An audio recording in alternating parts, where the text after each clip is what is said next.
Comment faire face à la méchanceté des gens? Je vous raconte cette petite histoire. C'était dans un petit village, vivait un homme du nom de Victor.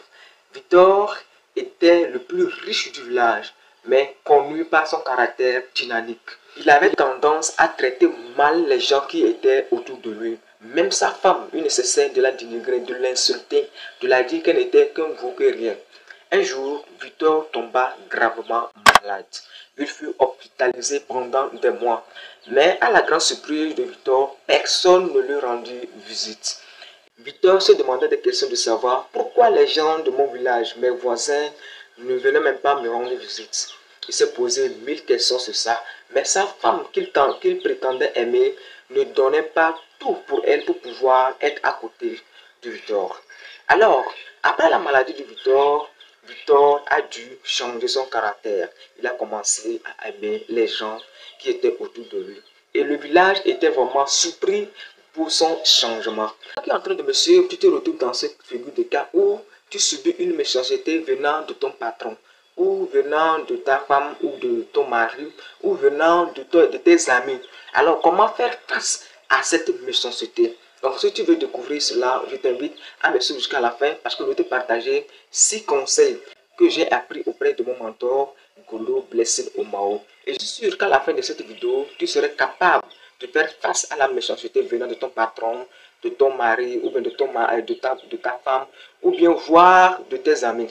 Alors, si vous n'êtes pas encore abonné, je vous invite à vous abonner, à liker la vidéo, à partager cette vidéo à vos amis, à vos collègues. Le premier conseil que je vous partage, lorsque vous faites face à la méchanceté de quelqu'un, la première chose que vous devez faire, c'est de rester calme. J'ai fait une vidéo précédente où j'ai parlé de la puissance du silence. Et j'ai même encore fait une deuxième vidéo où j'ai partagé les 7 avantages du silence. Si vous n'avez pas encore suivi cette vidéo, je vous invite à la suivre parce que c'est une vidéo qui vous relate ou qui vous dévoile le pouvoir qui se cache derrière le silence. Je mettrai le lien de ces 2 vidéos dans la barre de la description. Alors, le silence, c'est un pouvoir.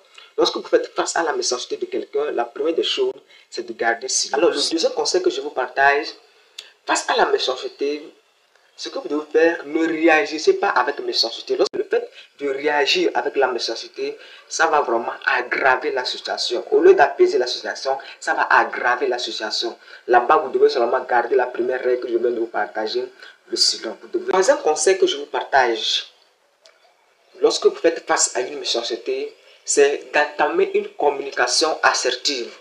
C'est-à-dire que quoi? Discuter avec la personne pour lui dire que monsieur, lorsque vous faites ceci, lorsque vous dites ceci, je ne me sens pas à l'aise. Lorsque vous faites cela là, je ne me sens pas à l'aise. Entamer une communication. Au lieu de parler mal de la personne autour des autres, à d'autres personnes, ce que vous devez faire, c'est d'entamer une communication assertive avec elle. Le quatrième conseil que je vous partage, c'est chercher à comprendre pourquoi cette personne agit de la sorte. Les gens agissent de façon méchante avec des gens. Pourquoi? Parce qu'elles ont des blessures en elles. Peut-être qu'elle a subi des déceptions, peut-être qu'elle a subi des dépressions, peut-être qu'elle a subi la violence. Lorsque vous arrivez à comprendre ce qui ne va pas avec la personne, ce qui la pousse à pouvoir agir de la sorte, à pouvoir agir de façon méchante envers les gens, je vous assure que vous pouvez l'aider à pouvoir s'en sortir. Alors, le cinquième conseil que je vous partage, catégoriquement, c'est de l'ignorer ou de s'éloigner de la personne. Si vous avez discuté avec, vous avez entamé une communication assertive avec la dernière, vous avez discuté avec la personne, vous avez su ce qui ne va pas avec la personne, et vous vous rendez compte que la personne continue, la personne n'arrive pas, la personne continue, et des fois, ça devient pire. La meilleure façon, c'est d'ignorer la personne. Ne laissez pas que la méchanceté des autres personnes vous affecte négativement. Parce que si cela vous affecte, ça peut vraiment agir sur votre subconscient. Et vous aurez des répercussions négatives à long terme. Donc, au lieu de subir ces méchancetés, la meilleure façon d'agir, c'est de s'éloigner ou catégoriquement, c'est d'ignorer la personne. C'est le sixième conseil que je vous partage dès maintenant, c'est de chercher du soutien. Lorsque vous avez entamé tout, c'est-à-dire que vous avez entamé tous les conseils que nous venons de donner, face à la méchanceté de la personne, vous gardez votre calme. Vous avez entamé une communication avec la personne. Et à un moment que nous comprenons plus, c'est de chercher du soutien. Commencez à demander de l'aide, à en parler à à vos pères spirituels, peut-être à des gens qui ont plus d'expérience, avec des gens que vous pensez qui peuvent vous aider. Donc parlez-en avec eux et probablement, sûrement qu'ils auront des solutions à vous apporter. Alors, le septième conseil que je vous partage et le bon du jour, c'est de prier.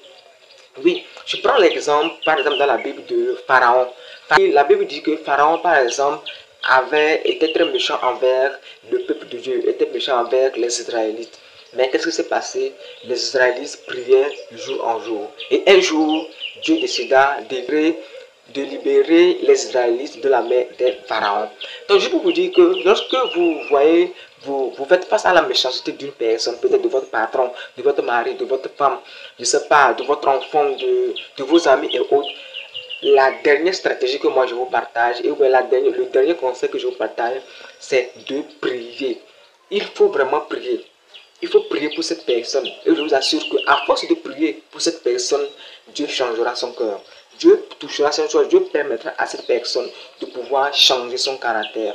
Moi, je me rappelle, dans les années passées, les années 2007, 2008, 2009, j'étais tellement méchant, de telle manière que je me bagarrais avec plusieurs personnes. J'essaie de discuter avec plusieurs personnes à l'école, en classe, sur la route, même à la maison. Et grâce à la prière, je vous assure qu'aujourd'hui, je suis une personne transformée. Je peux vous dire que la prière, elle est très puissante. Je ne sais pas quelle croyance, peut-être que tu es chrétien, tu es athée, je ne sais pas, tu es musulman, je ne sais pas quelle croyance. Mais si tu fais face à une personne qui agit mal envers toi, qui est méchant, qui agit de façon méchante envers toi, il faut prier. Parce que la prière peut transformer la personne.